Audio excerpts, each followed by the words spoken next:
shouldn't believe everything we've seen on the big screen. But the one man watching this film brought back some memories. His name was Al Bielek.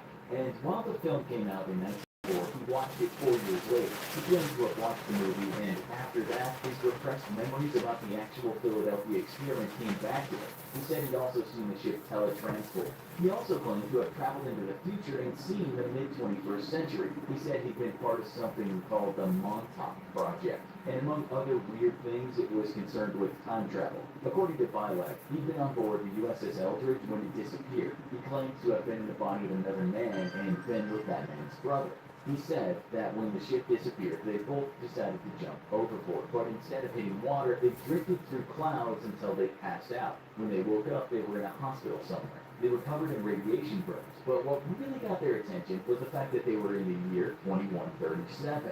This all came back to him after seeing that movie. There was more, too, that came back. For instance, he said he visited the 28th century. He said cities were then governed by computer systems. At that time, the world was populated by only 300 million people. He made more outrageous claims, such as visiting Mars or describing one of his sojourns in the year of 1637. There was nothing to back up any of this, of course. In 1994, a French astrophysicist and UFOologist, Jacques F. Vallée, wrote a piece called Anatomy of a Hoax, the Philadelphia Experiment 50 years later. He asked people to read it and come forward if they knew anything about this alleged experiment. One person did, and his name was Edward Dudgeon. He had served in the U.S. Navy during the Second World War. Dudgeon said that during the 1940s, the USA did actually try in some ways to make ships invisible, but it's not what you might think. What they tried to do was wrap electrical cable around the hulls of ships to try to make the ships not visible to underwater mines and magnetic torpedoes. This is hardly paranormal stuff. The Germans had been planting such mines and using magnetic weapons. Those mines were supposed to connect to any passing ships, so the Americans attempted to make that impossible. He said that this process was called degaussing, and then he added at the time that there was this talk of being something that made ships invisible. You could call what happened next the result of Chinese whispers. People talked about the invisible ships, and it seems some of them took this literally, not just relating to ships being able to evade magnetic weapons. Furthermore, in 1999, the Philadelphia Inquirer ran a piece about sailors who had served on the USS Eldridge. They said at the time, when it was supposed to have disappeared in Philadelphia, it was actually in Brooklyn. The ship's lawyers also said that this was a fact. All the sailors who'd been aboard the ship agreed, and so it seems that each one of the had contacted the ship's president. Nonetheless, the conspiracy theorists will say that this is the military covering up what we ate. They'll tell you that the sailors have been studied before, and indeed, someone somewhere can make great hunks of metal just disappear. It's just a pity no one in this world has seen that happen since. Our conclusion is that the Philadelphia experiment is about as plausible as the existence of UFOs or that mythical beast in Scotland, the Loch Ness Monster. We believe that Allende likely had mental problems and Jessup was just unfortunate to get caught up in the mess. As for the time-traveling Bielek who broken bread with folks in the year of 6037, we dare to say that we think that man was out of his mind. SEAL Team 6 and Delta Force are two of the world's most elite counterterrorism special forces units. Their highly trained operators undertake the most risky and dangerous missions for the U.S. military. Even though they operate under absolute secrecy, we do know that these units have been responsible for some of the highest profile successful counterterrorism missions in recent decades. From the dramatic sea rescue of a hijacked ship in Peru to the takedown of America's #1 enemy, Osama bin Laden. We know those units are the best of the best. But if it came down to U.S. Navy SEAL Team 6 versus Delta Force, who would win?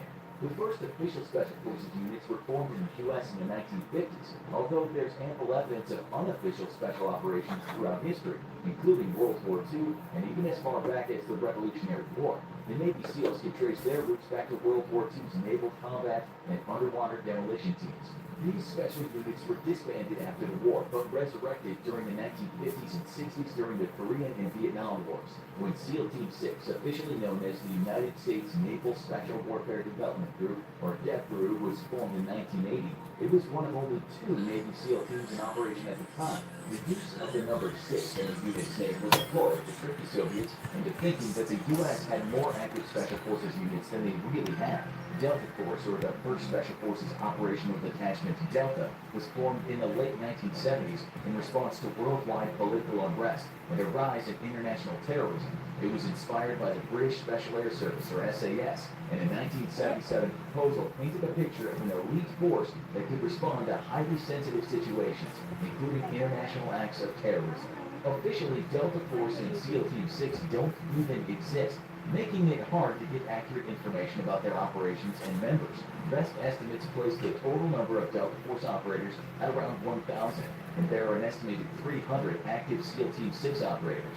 Unofficially, these two units carry out some of the U.S. military's most dangerous and risky missions. With so many similarities between the two units and the wall of secrecy that surrounds their operations, it's no wonder that people often find it hard to keep them straight. Both SEAL Team 6 and Delta Force are special missions. Hello. units Hello, under the Suzanne. control of How the are Secret you? Joint Special Operations Command, or JSOC. Both are Tier 1 units, closed teams that are staffed by invitation only.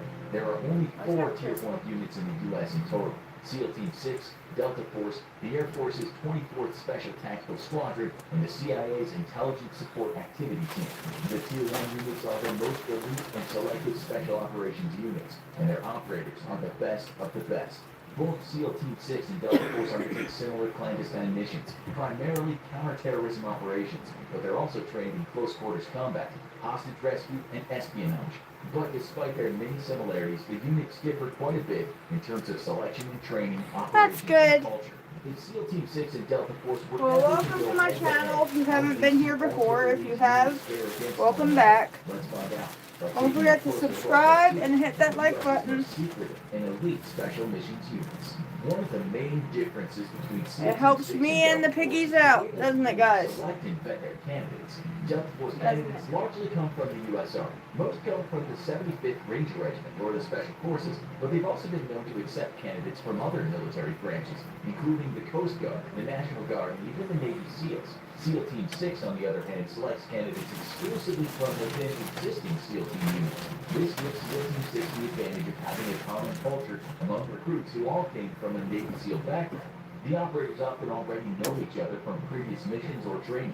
Once candidates have been selected, the process of qualifying and training a SEAL Team 6 operator is quite different from the path that a new Delta Force recruit will follow.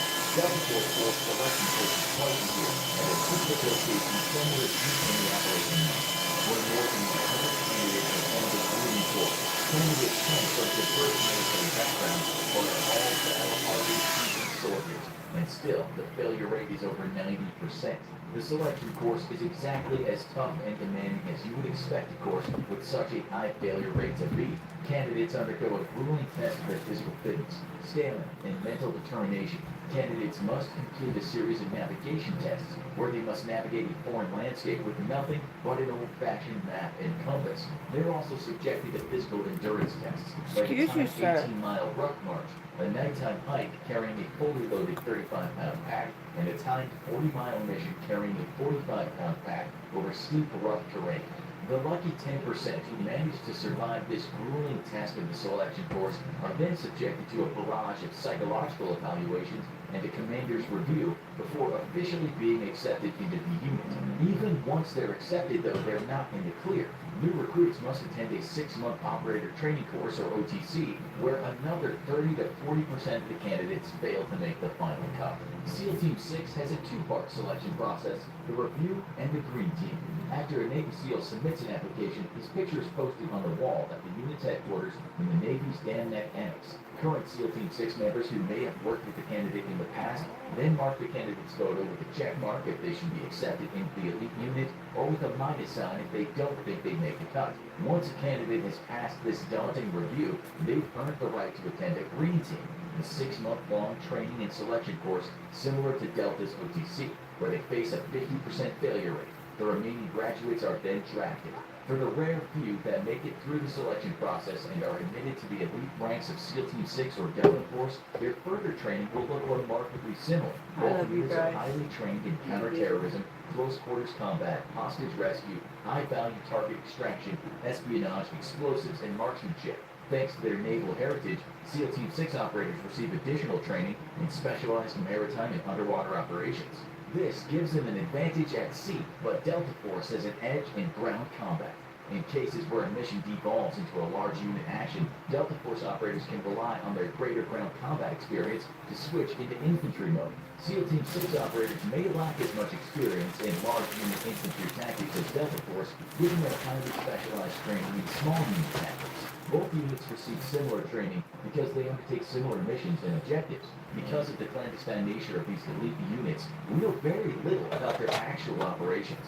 Though that's changing in recent years, increased media scrutiny and coverage of the elite team's operations is driving a strong public interest in these secretive special forces. Hollywood, always quick to capitalize on a trend, has further raised the profile of these under-the-radar units with a string of blockbuster hits. Black Hawk Down was a dramatic retelling of the 1993 capture of Somali strongman Mohammed Farah Agib by Delta Force operatives.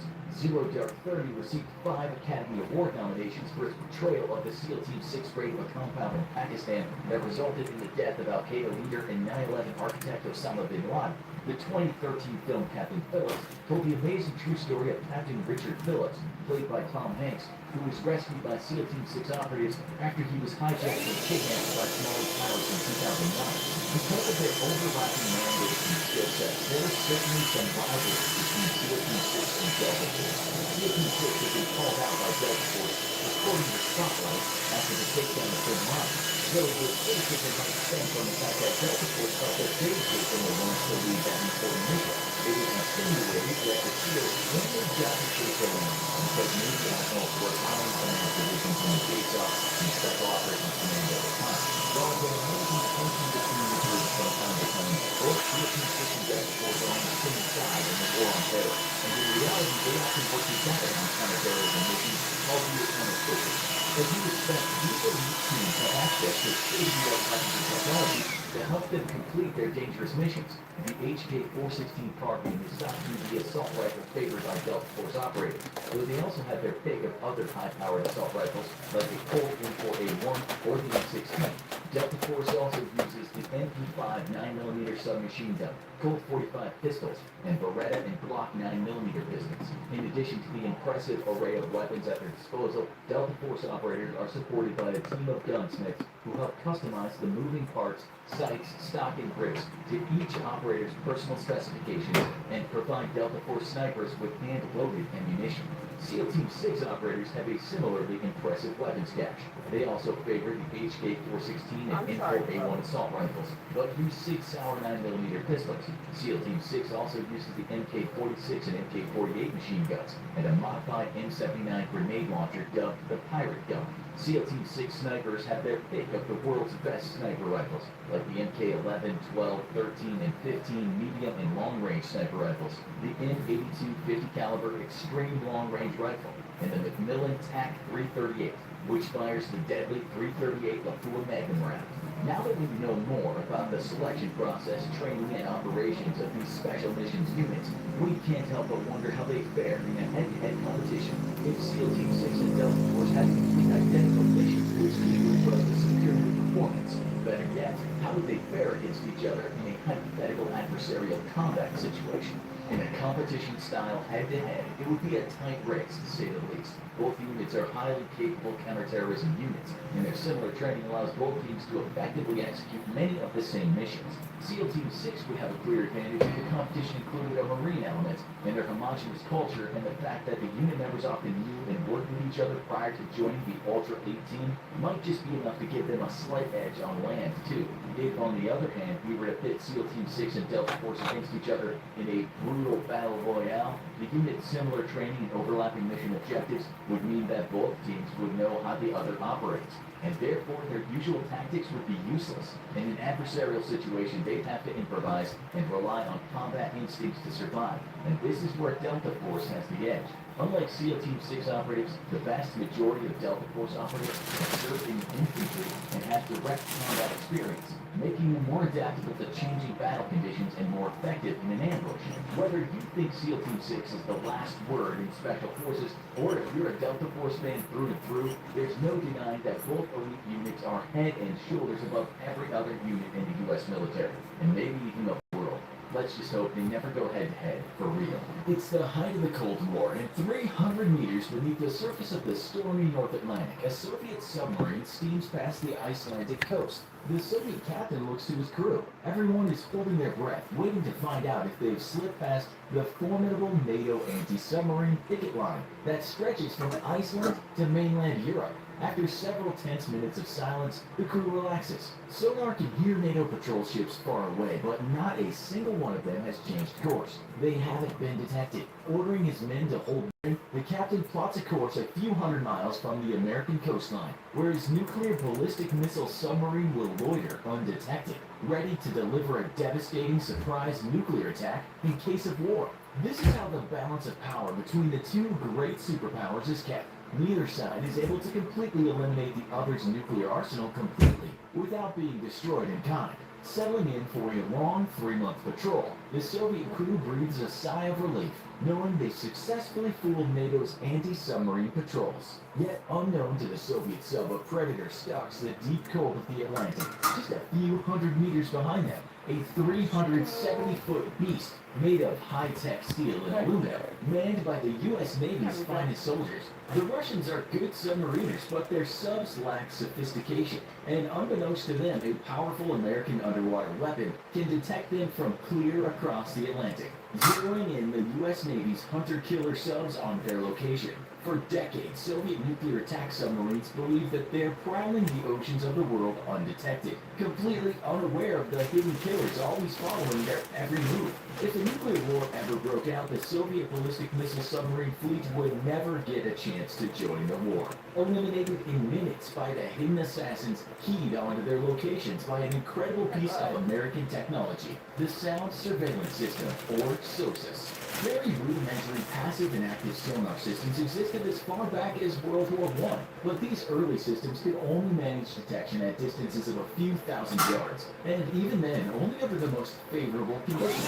During World War II, sonar technology barely moved past these rudimentary systems, and much anti-submarine surveillance was based on visually identifying the vessels by air, as they avoided near the surface to recharge their batteries or bring up their periscopes to guide the ships. During the 1920s, though, the development of the sonic depth finder was an important first step in developing more advanced and capable sonar systems. Although the various elements of a modern sonar system would not achieve technological maturity or be truly understood until halfway through the Second World War. In 1937, Lane University scientist Maurice Ewing made a critical discovery which would catapult American sonar technology far ahead of its competitors. While doing seismic refraction experiments in water 3 miles deep in the North Atlantic, Ewing used explosive charges placed at different depths to generate sound waves. As Ewing listened to the echoes of the explosions, he discovered that sound signals at very low frequencies could travel great distances with minimal loss, and he postulated that in certain conditions, so-called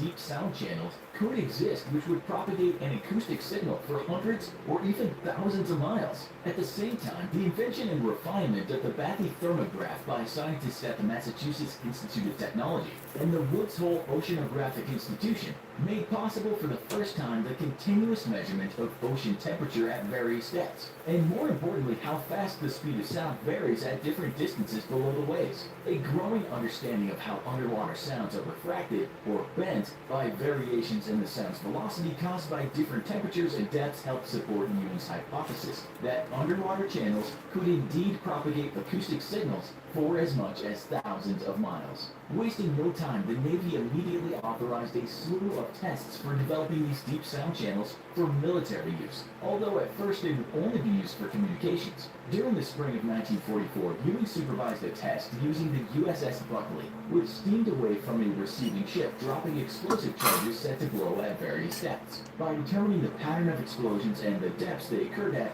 the Navy hoped to build a system of communication that was impossible to jam, and only required a receiving ship to have nothing more than a basic hydrophone.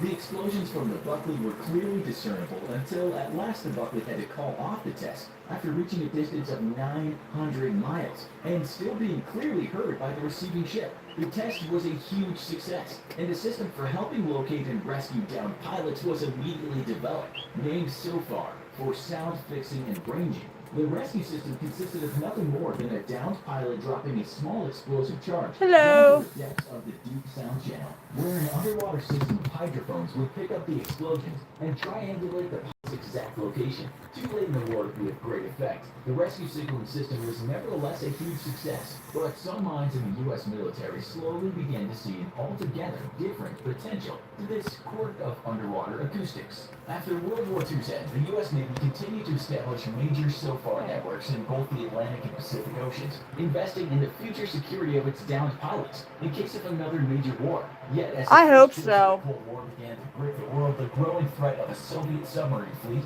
based on captured German designs urged Navy I'm leadership really to hoping develop a so. more formidable anti-submarine warfare capability based on the detection of underwater sound. By the early 1950s, the U.S. government believed that Soviet submarines posed the I greatest threat got to my American favorite security little over any other Soviet weapon, bag and of thus happiness. established Project Hartwell. For 6 months, It's the a best clover and and a brightest cuddle minds sack. of the American Navy and civilian scientists alike drew together to discuss how to counter the Soviet submarine threat.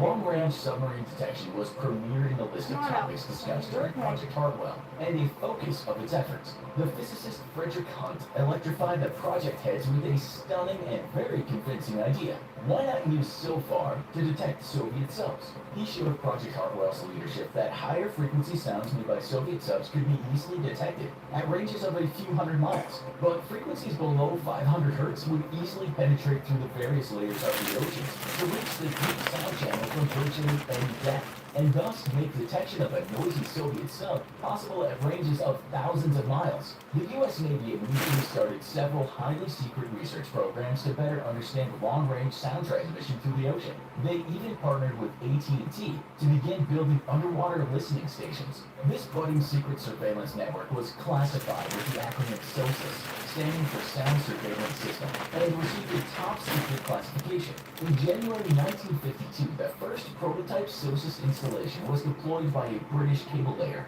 and after a series of successful detection trials with U.S. submarines, the Navy approved the installation of more arrays along the entire American East Coast.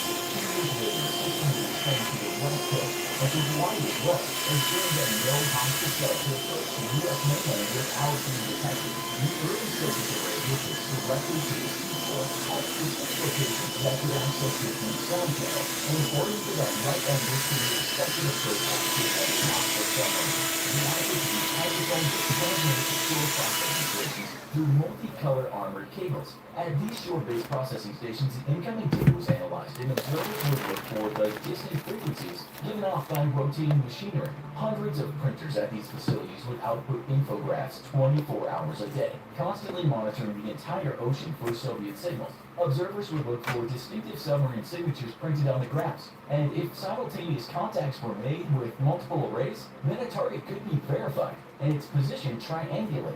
Moments later, a U.S. sub or surface boat would then be dispatched. SOSUS had originally been designed to detect air-breathing Soviet diesel submarines, which would have to surface to snorkel depths to run their diesel engines and recharge their batteries. However, the system's ability to cover a wide range of frequencies at nearly any depth would prove even more effective at tracking deep-diving Soviet nuclear-powered submarines. With the first SOSUS contact on a Soviet nuclear boat west of Norway established in 1962, SOSUS would go on to play a major role during the Cuban Missile Crisis, when it detected 3 Soviet submarines leaving Russian waters heading for Cuba. In 1968, SOSUS made its first detections of Soviet Charlie and Victor-class submarines, proving its worth even against upgraded Soviet designs. It even allowed for the discovery and secret retrieval years later of a Soviet Gulf-class submarine that had sunk north of Hawaii.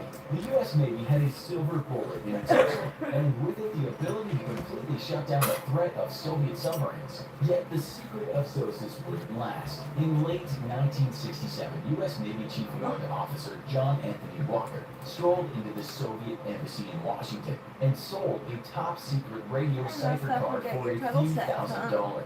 His treachery directly led to the North Korean attack on the USS Pueblo while in international waters, an act which was later revealed to have been coordinated by the Soviets, who wanted access to the encryption devices stored aboard so that they could make full use of John Walker's leaked intelligence. Aboard the submarine, the Soviets discovered some details about SOSUS, and through subsequent spying, soon discovered the fact that their submarines had been tracked almost effortlessly for 2 decades. Immediately after the John Walker betrayal, Soviet submarine designs became much quieter and thus harder to detect. Socials continued to operate, however, until the end of the Cold War. And in 1993, with the threat of Soviet submarines nothing more than a memory, the system was turned over to civilian researchers who adopted it for studying whale migrations and There we go. communication. In 1996, SOSUS' Alright. rugged, advanced deployable system became operational, as the need to monitor the world's oceans for new threats once more became vitally important.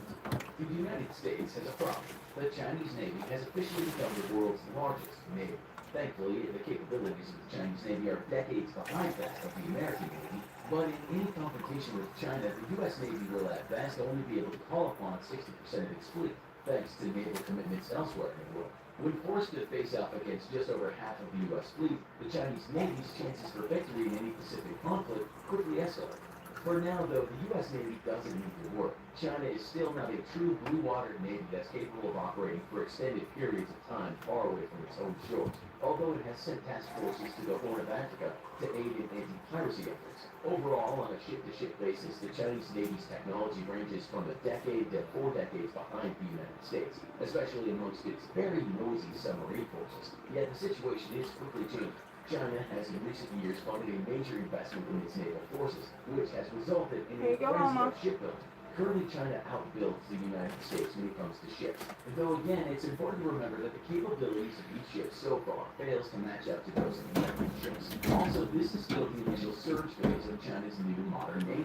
After reaching a predetermined target number of ships, the shipbuilding Alright, frenzy who's will slow hungry? to a rate Huh? similar to the U.S.'s.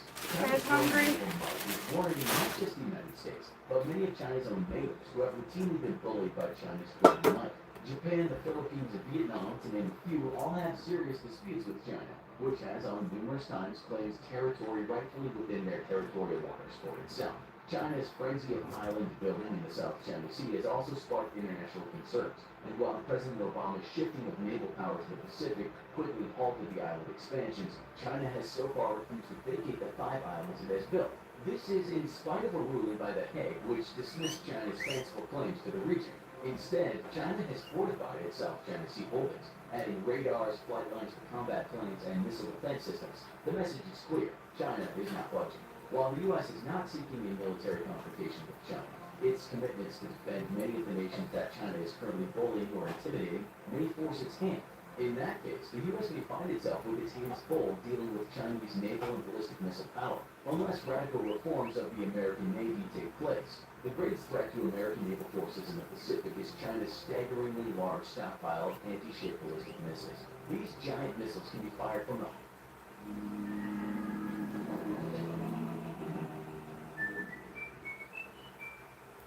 It's more than an SUV. It's your Chevy Equinox with advanced safety features. Right now, you can get 4 free phones plus 4 lines for $90 with no trade-in. Are we having a roll pulled over our eyes here? Nope. And you can wait as well. Get 4 phones plus 4 lines for $90. And we'll pay off the current contract when we switch. US Cellular, built for us. You go, who's trying to tell you something. Fresh flavor, more labor, and you love them too. Now, serving your kids. Your thoughts, one way ticket to culinary paradise. But why stop there? Bold top, high protein toppers, and low calorie, nutrient packed grizzle, all at an affordable price. Now that's a game changer. At Jinx, we've got the makings of the best bowl and the best bread. heart of China and guided to their target as far out in the Pacific as Guam by a system of space and airborne radar and targeting assets. With thousands of these missiles, the U.S. fleet appears to be in serious jeopardy.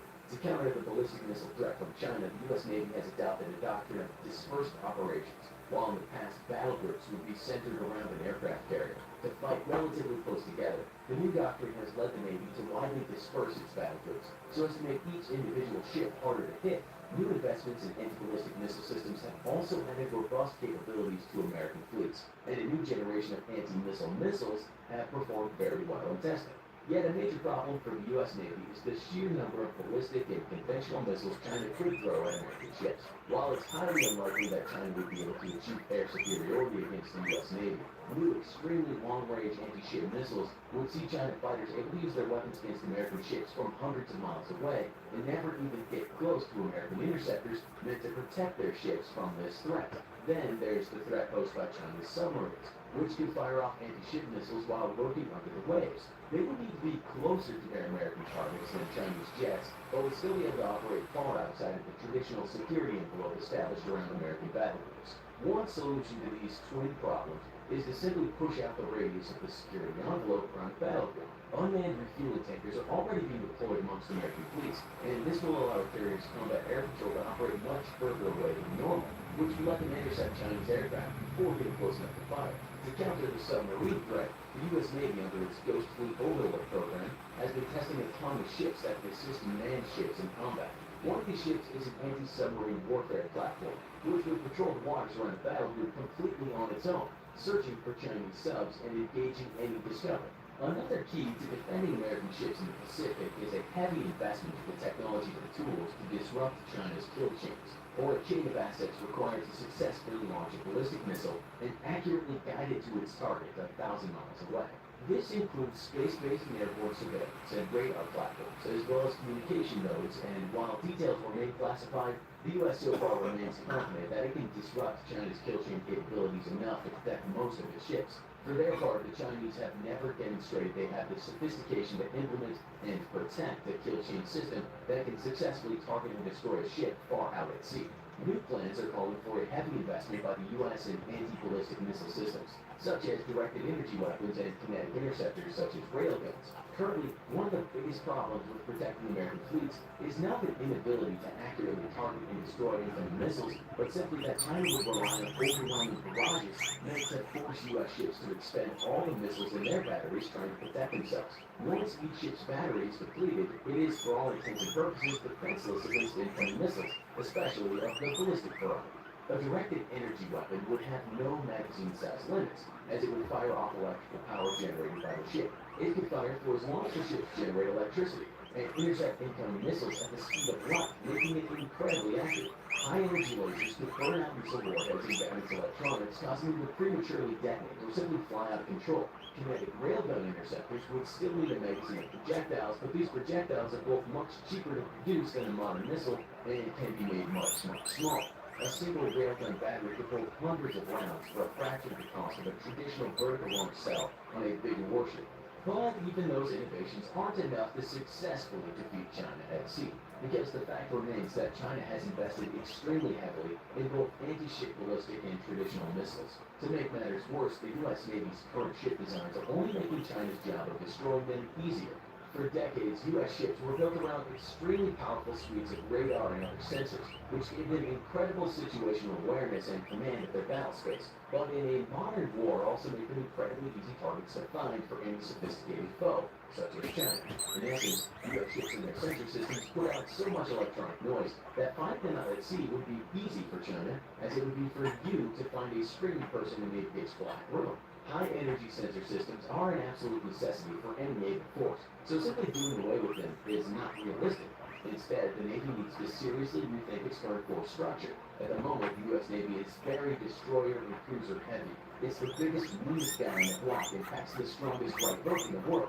To defeat China and not suffer catastrophic losses in doing so, the American Navy needs to go on a serious diet and slim down. Rather than relying on traditional concentrations of big destroyers and guided missile cruisers, the U.S. Navy needs to slash funding for those large ships and invest in a force of mid-range ships, about half the size of a modern destroyer. These smaller ships would carry less ordnance, but would be cheaper to build, maintain, and operate, and could be fielded in large numbers versus smaller numbers of bigger ships. These medium-sized ships would be widely dispersed across the battle space, and thanks to their sheer numbers and smaller profiles, enough of them could be close enough to Chinese forces with an acceptable degree of risk that they could take advantage of passive sensors to track and target Chinese ships and short targets. Passive sensor systems put out much less energy than active systems, and thus a larger network of smaller ships could relay targeting data back to the main battlefield, while remaining relatively undetected. America's big guns could safely remain undetected at sea, and still be able to service targets accurately. New studies call for these smaller ships to be completely unmanned, or at least optionally manned with crews no greater than 24. In fact, the U.S. Navy is looking to adopt unmanned ships in a big way, literally. and the service is right now testing 2 large unmanned ships. Under the program Ghost Fleet Overlord, the U.S. Navy intends to build several large unmanned vessels, or lugs, to support its traditional manned forces. The goal of these lugs will be to offset the risk of battle groups being overwhelmed by saturation strikes and expending all of their missile batteries in self-defense. In essence, each lug will be nothing more than a seaborne missile battery, housing hundreds of missiles, which can be fired directly at targets or used to resupply battle groups at sea. Nicknamed Arsenal ships, the concept dates back to the 1980s, and each individual ship will carry about half the firepower of the entire battle group. That's a hell of a lot of punch in just one ship, but many experts fear that that's exactly the problem. These big robotic missile ships will still rely on extremely powerful active sensor systems that will be easy for Chinese forces to spot and target. Arsenal ships also have one other major downside. They serve no purpose outside financial. Anyways, that's it for this live. If you enjoyed it, please hit the like button. And don't forget to subscribe so you can find us next time. Till then. Giving the Navy a lot less bang for its buck, though, for dollar. Instead,